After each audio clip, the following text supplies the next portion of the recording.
वासुदेवाय नमः। ओम नमो भगवते वासुदेवाय नमः। नारायणं नमस्कृतं नरश्चैव नरोत्तमं देवीं सरस्वती व्यासं ततो जयमुदीरयेत्। तमेव माता च पिता तमेव बन्धुश्च सखा तमेव विद्यां द्रविड़ं तमेव सर्वं मम देव। आज আমরা শতদলদার বাড়িতে পাঠচক্রের আয়োজন হয়েছে। আজ ঠাকুর শ্রী রামকৃষ্ণের যেটা প্রতি মাসে হওয়ার কথা তা সেরকমভাবে প্রত্যেকের বাড়িতে আমরা সেরকমভাবে হয় না, তা যখন যে পারে এখন করছে। তা আজ একটা বিশেষ আলোচনা করব। ঠাকুর শ্রী রামকৃষ্ণের জীবনী সম্বন্ধে তো আলোচনা সবসময় হয়, তা আমি একটু বিশেষভাবে চিন্তা করেছি যে এই শরৎকালীন দুর্গাপুজো গেল, তারপরে কালী পুজো গেল, তারপরে বিভিন্ন লক্ষ্মী পুজো গেল, সব থেকে যেটা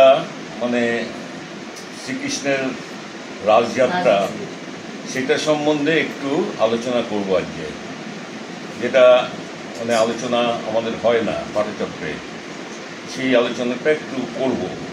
তা ভগবান শ্রীকৃষ্ণ তিনি তো জন্মেছেন কংসের কারাগারে, ছোট্ট শিশু, তাকে নিয়ে তার পিতা বসুদেব তিনি ঝুড়িতে করে নিয়ে আমাদের দুর্যোগপূর্ণ আবহাওয়া ছিল সেই রাত্রিটা, যেদিন ভগবান শ্রীকৃষ্ণের জন্ম হয়েছিল, কংসের কারাগারে জন্ম হয়েছিল, এবং দেবকী গর্ভে জন্ম হয়েছিল কংসের কারাগারে, এবং মুষলধারে বৃষ্টি হচ্ছে এবং দুর্যোগপূর্ণ আবহাওয়া। সেই কংসের কারাগারে বন্দি অবস্থায় রয়েছেন তারা। তখন ভগবান এলেন এবং পূর্বেই নারায়ণ এসে বলেছিলেন যে তোমাদের সন্তান হয়ে আমি আসবো, ভয় পাবে না, এবং বললে যে প্রভু আমরা তো কারাগারের মধ্যে রয়েছি, আমরা কি করে তোমাকে আমরা পৃথিবীতে তুমি আসবে কি করে? বললো তোমাদের চিন্তা করতে হবে না, আমি আমার ব্যবস্থা করে আসবো। তখন যেরকম শ্রীরামকৃষ্ণের বেলায় হয়েছিল, শ্রীরামকৃষ্ণ যখন জন্মগ্রহণ করেছিলেন তখন সেই তার আগে ক্ষুদিরাম চট্টোপাধ্যায় গেছিলেন সেই গয়াতে এবং পিতার উদ্দেশ্যে পিণ্ডদান করতে। সেখানে স্বপ্নাদেশ হয়েছিল রঘুবীরের যে আমি তোমার গৃহে আসব এবং সন্তান রূপে জন্মগ্রহণ করব। তখন ক্ষুদিরাম চট্টোপাধ্যায় বলেছিলেন যে প্রভু আমি তো খুব গরিব, আমি তোমাকে কি করে রাখবো? তা বললো তোমার ক্ষুদিরাম তোমাকে চিন্তা করতে হবে না, আমি আমার নিজের ব্যবস্থা আমি নিজে করে আসবো। এটা হচ্ছে শ্রীরামকৃষ্ণের জীবনের ঘটনা। এবার শ্রীকৃষ্ণ সেরকম জন্মগ্রহণ করলেন এবং বললেন, আদেশ হলো যে নন্দর রাজের গৃহেতে সেখানে মহামায়া তিনি আবির্ভূত হয়েছেন এবং নন্দরাজের কোলে সেখানে ওই ছোট্ট কন্যাকে নিয়ে আসবে এবং আমাকে রেখে আসবে, এটা নারায়ণ বললেন। ঝুড়িতে করে সেই নিয়ে গেল, দুর্যোগপূর্ণ আবহাওয়া, যমুনা পার হলেন এবং যমুনা পার হয়ে তিনি চললেন এবং একটা শৃগাল সে পথ নির্দেশন করে সে পথ দেখিয়ে নিয়ে যাচ্ছিল, এবং অনন্ত নাগ, বৃষ্টি পড়ছিল তো, তা ওই অনন্ত নাগ সেই ছাতার মতন সেই ঝুড়ির উপরে ছত্রের মতন সেই আচ্ছাদন করে চলতে লাগলো। যমুনা পার হয়ে গেলেন এবং নিজে নন্দরানীর গৃহে নিজে সেই শিশুকন্যাকে রাখলেন এবং এই পুত্রকে রাখলেন, শিশুপুত্রকে রাখলেন, নয় শ্রীকৃষ্ণকে রাখলেন। এবং ওখানে একটি কন্যা হয়েছিল যিনি যোগমায়া, সেই কন্যাটিকে নিয়ে আসলেন পূর্ব নির্ধারিত এবং ভগবানের কথা অনুযায়ী। এই যে ঘটনাটা ঘটে গেল, এই ঘটনাটা কিন্তু কেউ জানতে পারল না। কারাগারে যখন চলে এলেন তখন ভোর হয়, তখন সেই কন্যা শিশু কাঁদতে আরম্ভ করলো। তখন কংসের যারা অনুচর ছিল তারা বলল যে মহারাজ, একটা সন্তানের জন্ম হয়েছে। তখন মহারাজ এলেন এবং সেই কন্যাটিকে তিনি নিয়ে যেতে উদ্যত হলেন। এবং সেই কন্যাটি যখন নিয়ে যাচ্ছেন তখন দেবকী মাতা তিনি বললেন যে দাদা, তোমার তো অষ্টম গর্ভের সন্তান থেকে ভয়, কন্যা থেকে তো না, এ তো কন্যা হয়েছে, তুমি ছেড়ে দাও। তা কংসের একটু মায়াও হয়েছিল, কিন্তু মায়া হলেও কংস তো আসলে উদ্ধার হবে। কংসকে যদি বিনাশ না হয়, কংস যদি অত্যাচারী না হয়, তবে তো বিনাশ হবে না। তাই কংস নিয়ে গেল এবং সেই কন্যাকে আছাড় মারল পাথরের উপরে, এবং সেই কন্যা অষ্টভুজা রূপ ধারণ করে আকাশে উঠল। আকাশের মধ্যে সেই প্রতিধ্বনিত করলেন, বললেন যে ওরে কংস, বুড়ো কংস, তুই এরকমভাবে শিশুদের হত্যা করিস না, এবং তোমাকে বধিবে যে গোকুলে বাড়িতে। সে অলরেডি গোকুলে চলে গেছে, কৃষ্ণ চলে গেছেন। তা এইভাবে চলল। এরপরে বাল্যলীলা, শ্রীকৃষ্ণের বাল্যলীলা চলছে। শ্রীকৃষ্ণ যখন অষ্টম বর্ষের সন্তান, মানে 8 বছর, তখন ভগবান শ্রীকৃষ্ণ রাসলীলা করেছিলেন। এবং তখনকার দিনে ছোট ছোট বাচ্চাদের তারা সংসার পাতত, মানে সংসার হতো ছোট ছোট বয়সে। আমরাও শুনেছি যে আমাদের ঠাকুমা বা তার আগে সমস্ত 6 বছর বয়সে বিয়ে হতো। সেই রকম তখনকার দিনে ওই বাচ্চা শিশুদের বিয়ে হয়ে যেত। এবং শ্রীকৃষ্ণের বয়স যখন 8ম বর্ষ, তখন এই রাসলীলা করেছিলেন। এবং ভগবান শ্রীকৃষ্ণের বয়স যখন 8 বছর, তখন রাধারানীরও বয়স মোটামুটি একটু আগে পরে, রাধারানী পরে হয়েছেন, শ্রীকৃষ্ণ আগে জন্মেছেন। মানে যখন রাধারানী জন্মেছেন তখন তার চোখ বন্ধ ছিল, জানেন তো। এবং শ্রীকৃষ্ণ যে বলাই ছিল যে আমি প্রভু তোমাকে দর্শন না করে আমি তোমার চোখ খুলব না। এবং শ্রীকৃষ্ণ গেছিল দেখতে মায়ের সাথে, নন্দরানীর সাথে যখন গেল, তখন যে সেই চোখের উপরে হাত দিল, মাথায় হাত দিল, বাচ্চা শিশুটা, শ্রীকৃষ্ণ শিশু, রাধারানীর শিশু, যখন হাত দিল তখন চক্ষু খুলল। তা এই লীলা যখন ভগবান করলেন, এই রাসলীলা, সেদিন ছিল শারদীয়া পূর্ণিমা, মানে যেটা চলে গেল এই কদিন আগে, রাস পূর্ণিমা, যেটা আমরা এই রাস পূর্ণিমা এই তো কদিন আগে, মানে এই তো এখন পর্যন্ত রাস পূর্ণিমা, গত পরশু দিন রাস পূর্ণিমা গেল। আমি এই রাস পূর্ণিমাতে এবারে গেছিলাম ওই খড়দা শ্যামসুন্দর, হ্যাঁ, মানে যুগল কিশোর মন্দির, পরে বলছি।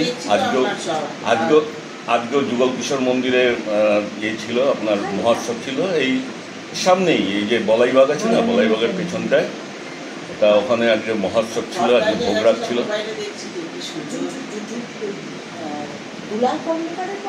না বলছি, পরে বলছি, সাবজেক্টটা কেটে যাবে।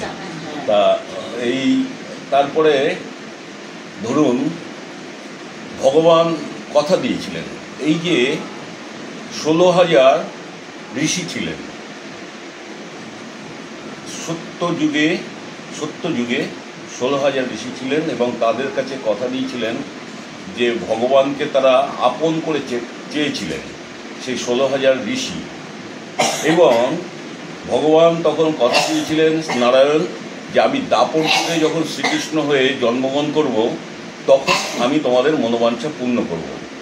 এই 16,000 ঋষি হচ্ছে 16,000 গোপিনী। তারা আজ রাজমঞ্চে আসছেন।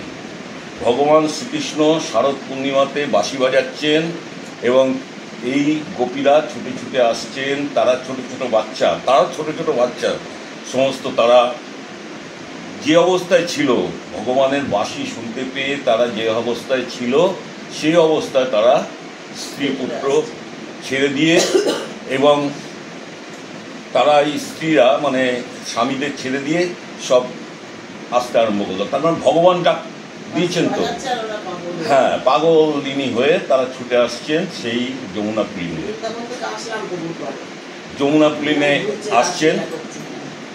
যমুনা প্লেনে আসছেন। এবার যমুনা প্লেনে এসে ভগবান শ্রীকৃষ্ণ তাদেরকে দেখে তখন বলছেন যে তোমরা এখানে এসেছো কেন? বলছে প্রভু তুমি তো বাঁশি বাজালে, আমাদেরকে আকর্ষণ করলে, আমরা এলাম, তুমি এখন বলছো যে আমাদেরকে কেন এসেছি? বলছে না না দেখো তোমাদের তো আসাটা ঠিক হয়নি, তোমরা এসেছো ঠিক আছে, তোমরা এসেছো যদি আমাকে যদি ভালোই লেগে থাকে ঠিক আছে, আমার ভালো লাগা, আমাকে ভালো না লাগার কোনো কারণ নেই, আমাকে ভালো লেগেছে বলে তোমরা এসছো, বাঁশির সুরও ভালো লেগেছে, তোমরা এখন গৃহে ফিরে যাও। তখন ভগবানের এই শব্দ বাক্য শুনে তখন ওই গোপিনীরা বলছে যে না প্রভু আমাদের ছেড়ে এসছি, আমাদের আর যাওয়া সম্ভব না। তখন ভগবান শ্রীকৃষ্ণ এইবার সেই গোপীদের নিয়ে নৃত্য করতে আরম্ভ করলেন। এইবার নৃত্য করার সঙ্গে সঙ্গে গোপীদের মনে একটা অহংকার হলো যে ভগবান তো আমাদের খুব নিকটে, আমরা ভগবানের একদম কাছে। তখন ভগবান শ্রীকৃষ্ণ তিনি কিছুক্ষণের জন্য তিনি অন্তর্ধান হয়ে গেলেন। অন্তর্ধান যখন হয়ে গেলেন তখন এই অন্তর্ধান হয়ে যাওয়ার পরে গোপীরা তখন বিষাদগ্রস্ত হয়ে গেলেন এবং তারা মনের ভেতরে তারা ভীষণভাবে দুঃখ পাচ্ছেন এবং বলছেন প্রভু তুমি আজ ডাকলে, আমাদেরকে স্মরণ করলে, আমরা এসেছি সব কিছু ছেড়ে দিয়ে, এখন তুমি কোথায়? এইবার এইভাবে চলতে থাকলো, গোপীরা কাঁদছে এবং ভগবান তাদের সাথে একটা লীলা করছেন, এটা হচ্ছে লীলা। এইবার করতে করতে গোপীরা সবাই জিজ্ঞাসা করছে, ধরেন সমস্ত এই শারদ পূর্ণিমার সমস্ত ফুল ফুটেছে, বিভিন্ন ফুলের গন্ধ, এবং তাদের কাছে এই ফুলের সমস্ত চন্দ্রমল্লিকা, জুই, তারপর সমস্ত ফুলের গাছগুলোকে ধরে ধরে জিজ্ঞাসা করছে যে আমাদের দেবীগুলোকে তোমরা দেখেছো? এইভাবে করতে করতে এইবার গোপীরা এই যখন এই লীলা করছেন, যখন ভগবান এক সময় দেখা গেল যে গোবিন্দের পায়ের ছাপ তারা পেল যে প্রভু তাহলে এই পথ দিয়ে গেছে, এবং তাতেও তাদের আর মনের দুঃখ আরও বেড়ে গেল, তাহলে আমাদের ছেড়ে চলে গেল।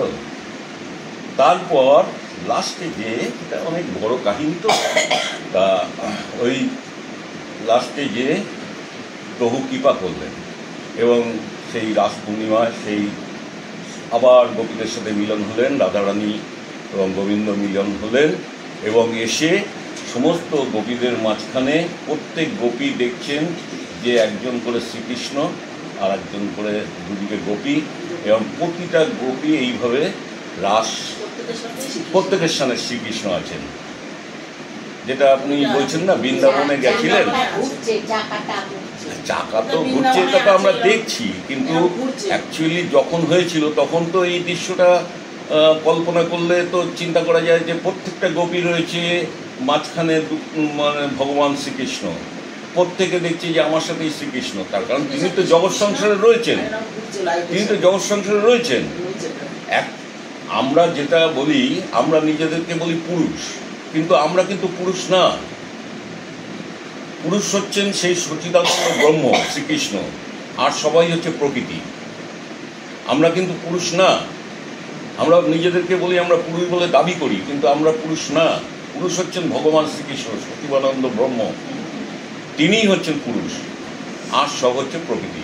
তো যাই হোক, এই রাসলীলা অত্যন্ত, অনেকে বলে যে রাসলীলা ভগবান সখীদের নিয়ে নৃত্য করেছিলেন, এটা অনেকে অপব্যাখ্যা করে, কিন্তু ভগবানের যখন অষ্টম বৎসরের বালক, তার ভেতরে তো কোনো কামভাব ছিল না। একটা বাচ্চা শিশু কি কামভাব আসতে পারে? এই লীলাটা হচ্ছে অত্যন্ত পবিত্র লীলা। যাই হোক, আজকে একটু লীলাকে স্মরণ করলাম, যেহেতু রাস পূর্ণিমা গেল, হ্যাঁ এখনও সদ্য, তা এই কাহিনীটা বর্ণনা করলাম। আর ঠাকুরের জীবনী তো আমরা সবসময় বলি, সবসময় আলোচনা করি। ঠাকুরের জীবনী তো বলা, আমাদেরও বলা কি ঈশ্বরের কৃপা হচ্ছে তাই বলছি, আমার এতে কোনো ইয়ে নেই যে আমি বলছি বলে আমি মহৎ হয়ে গেছি, এরকম না। তিনি কৃপা করছেন, গুরু কৃপাহি কেবলম, তিনি বলাচ্ছেন, আমি বলছি।